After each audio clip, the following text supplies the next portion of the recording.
in this computer. Okay, hello everyone. Hello everybody. Thank you for being here today. And we're going to talk a little bit about the Ngöndro, or the preliminary practices. It will be a short explanation about them. And this is basically a guide to these practices that we're going to start doing, or you're interested in doing it. And well, first of all,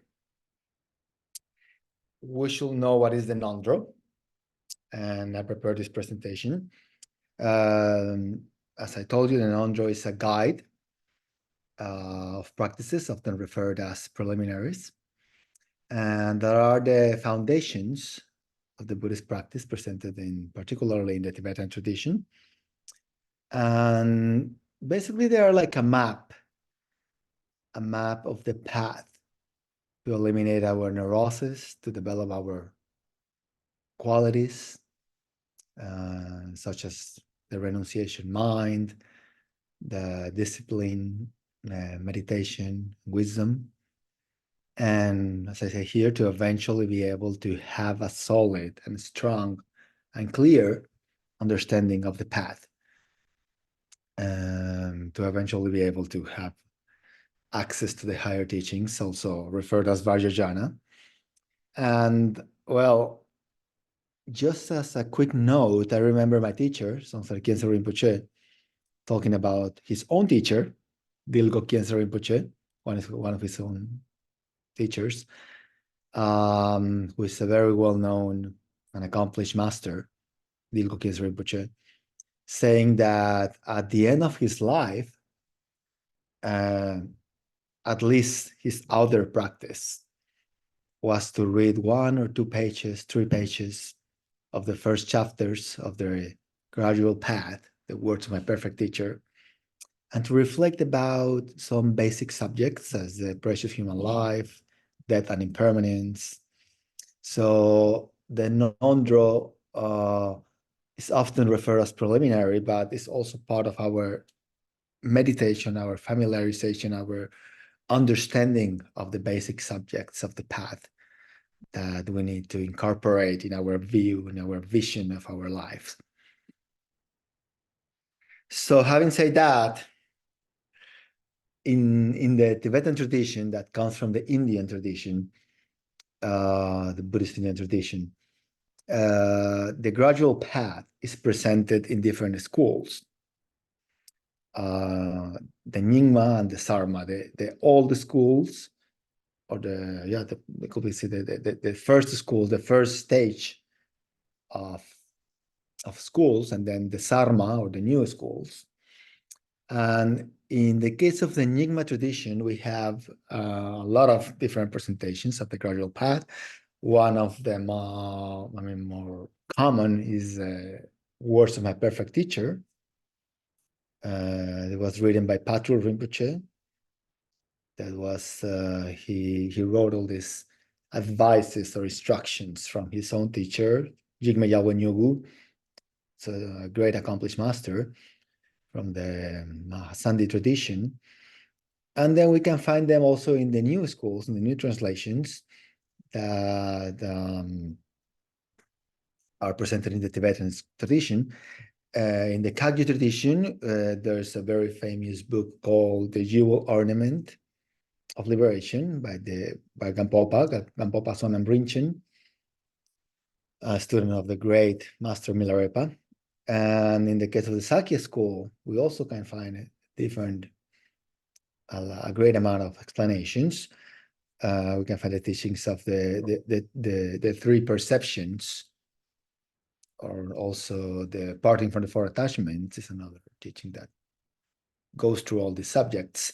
And in the Gelug tradition, we had the famous gradual path, or Lambrim, of Tsongkhapa. So this presentation of the basic practices, the common practices, and the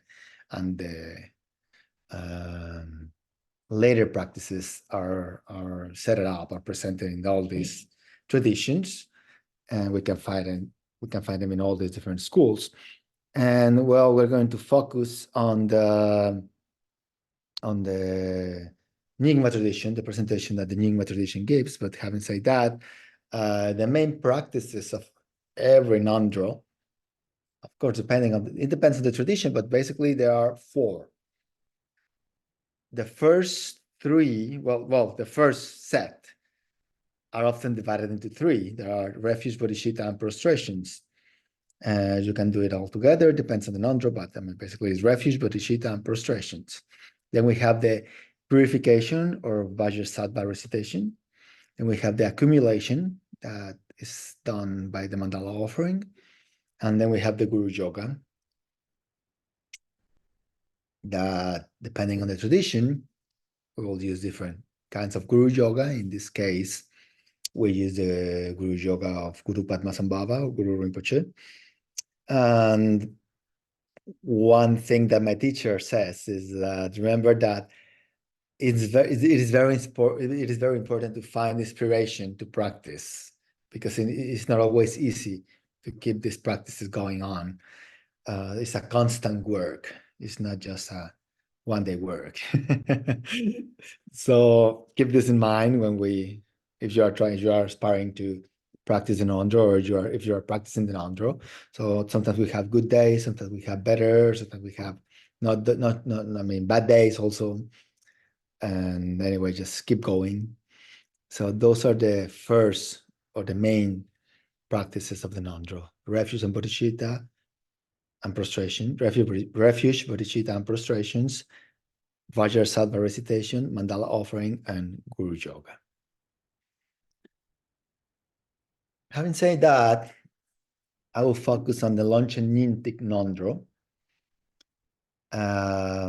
That is Ngöndro presented particularly in the Nyingma tradition. And this Ngöndro has different liturgies. And the practitioners of this Ngöndro often referred or use the text of the Words of My Perfect Teacher of Patrul Rinpoche as a guide. And there is an abbreviated version of this Ngöndro written by Jamyang Khyentse Wangpo called Illuminating the Excellent Path to Omniscience. So my teacher, Songsan Kyese Rinpoche, says that the short version of this Longchen Nyingtik Ngöndro, that is the Illuminating the Excellent Path to Omniscience, written by Jamyang Khyentse Wangpo, could be very useful for some individuals, because you can do the first section, that is refuge, bodhicitta, and prostration together. And in this case, my advice, my personal advice is that you can record the prayer of the refuge and bodhicitta, that is the same one. You can record it with your own voice and then play it many times, and then you can just play the record and prostrate at the same time. So it can help you just to recite your own, you hear your own voice, you recite it at the same time, and you prostrate. So you are doing the first part of your Ngöndro, that is refuge, bodhicitta, and prostrations, in one, if you use this version. Then you go to the Vajrasattva after that, you go to the mandala, and then you go to the Guru Yoga finally. Okay? But before starting these 4 main practices for the Longchen Nyingtik Ngöndro, we need to do certain hours of contemplation, meditation, familiarization of the outer general preliminaries and the inner general preliminaries.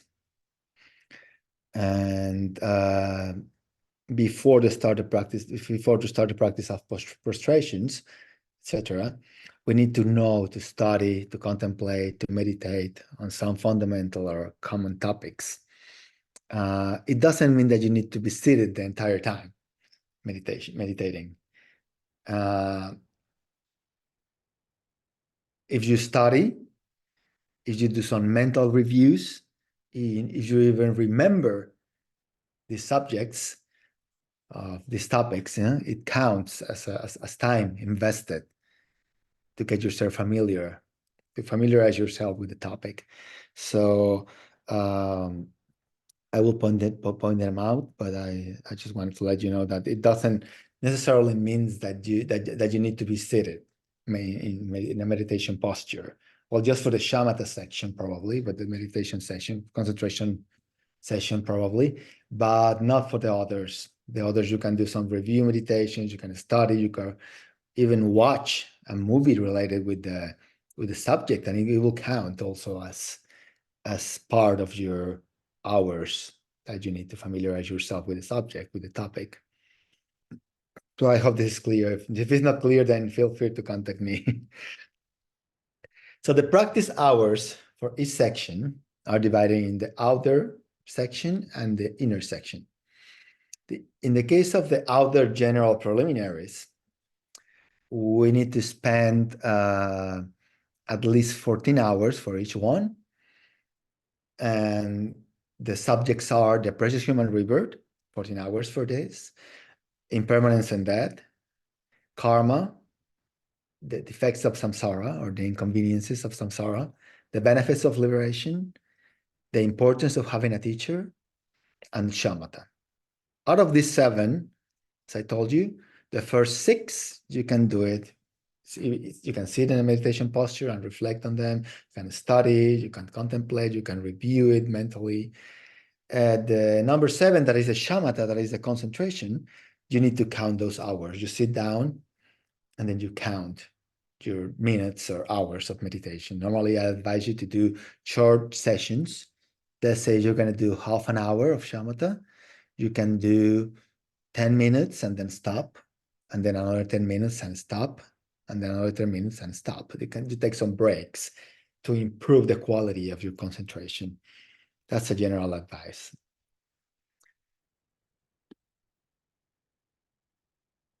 Then after that, we have the inner section of the Longchen Nyingtik. That are the inner general preliminaries. And for these ones, we take approximately 360 hours each, 260 hours each. That means basically 110,000 times the recitations of each one. So I put it here: refuge, bodhicitta, and prostration, that you can do it together if you follow this the version of Jamyang Khyentse Wangpo. You do 110,000 prostrations, recitations of bodhicitta, refuge and bodhicitta prayer and prostrations. Then for the Vajrasattva, you recite 110,000 times the outer and inner sections of the Longchen Nyingtik, that means the mantra. Then for the mandala offering, also 110,000. That in that 110,000, there's a division for the Kusali practice in which you can read more about it, but basically you use your own body to offer it as a mandala. Yeah. And then finally, the 4th point, the Guru Yoga, is divided into 2. You need to recite the 7-line prayer of Padmasambhava. It could be in Tibetan, in English, in your own language. You can do a nice tuning in your own language, and you can recite it as a song, as a prayer. And for that one, you need to recite it 110,000 times. And then the mantra also 110,000 times per syllable.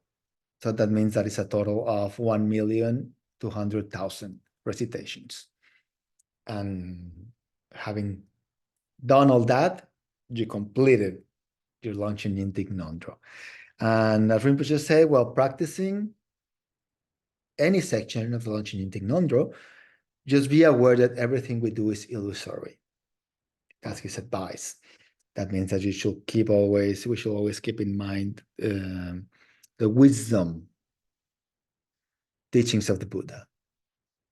And do not get so attached to our views on numbers or structure. So try to be flexible, but at the same time, have some discipline, because it's hard, to do all these practices. And so I think this is quite clear. I think you can take a picture of the screen if you want. And the general summary general summary of this is that, well, for the first section of the Longchen Nyingtik Ngöndro, you should do refuge, bodhicitta, and prostration together.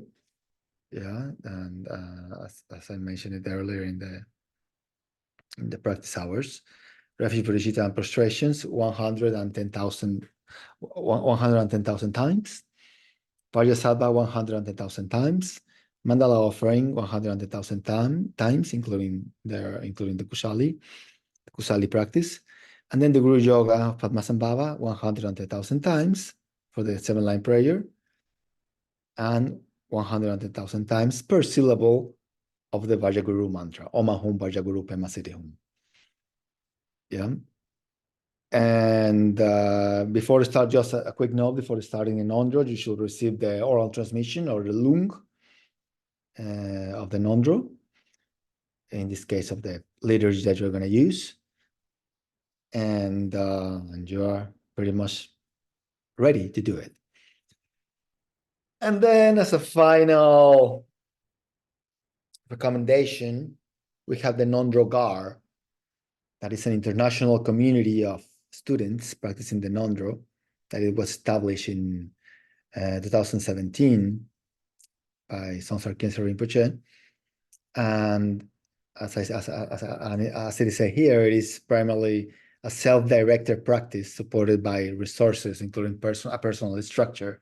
So you can choose your instructor to have guidance. It's like a friend who is helping you to do your practice, to do your Ngöndro practice.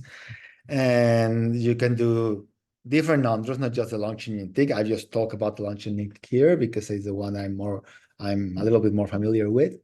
But you can do one of the Kagyu Ngöndros, the Karma Kagyu Ngöndro, the Nidrikum Kagyu Ngöndro, or you can do the Sakya Ngöndro, the Gelug Ngöndro, or some of the other Nyingma Ngöndros. And the word, and you can sign into the Dharma Gar to keep track or keep all the information there in a website. And the word Gar, Ngöndro is preliminary, and Gar means nomadic, referring that we are a community that do not have a physical space or headquarters. We are a living community of practitioners around the world. And then you have I just wrote down the link, ngöndrogar.org. You can have access there, and you can sign up and log in and choose your instructor, get all the material that you need to start your Ngöndro practice, and welcome to this adventure. And finally, some books to support your Ngöndro practice that I would like to suggest, especially for the ones who are doing the Longchen Nyingtik Ngöndro. The first one is The Words of My Perfect Teacher, or all other Ngöndros, but particularly this one, The Words of My Perfect Teacher of Patrul Rinpoche, an excellent, an explanation of the instructions that he received from Jigme Gyalpa Nyugu. And then we have a modern presentation, or a more contemporary presentation of this version of the Ngöndro, that is Not for Happiness. It was written by Songsar Jamyang Khyentse Rinpoche. Is a commentary of the Words of My Perfect Teacher. And then there's another commentary that is the Guide to the Words of My Perfect Teacher by Khenpo Nawang Pelsang. So those books could be very helpful to support your own practice. And well, I think that from my side, this is all. It's everything. I hope that this video could be useful and can provide you some inspiration to continue and finish your Ngöndro practice. Thank you very much for listening.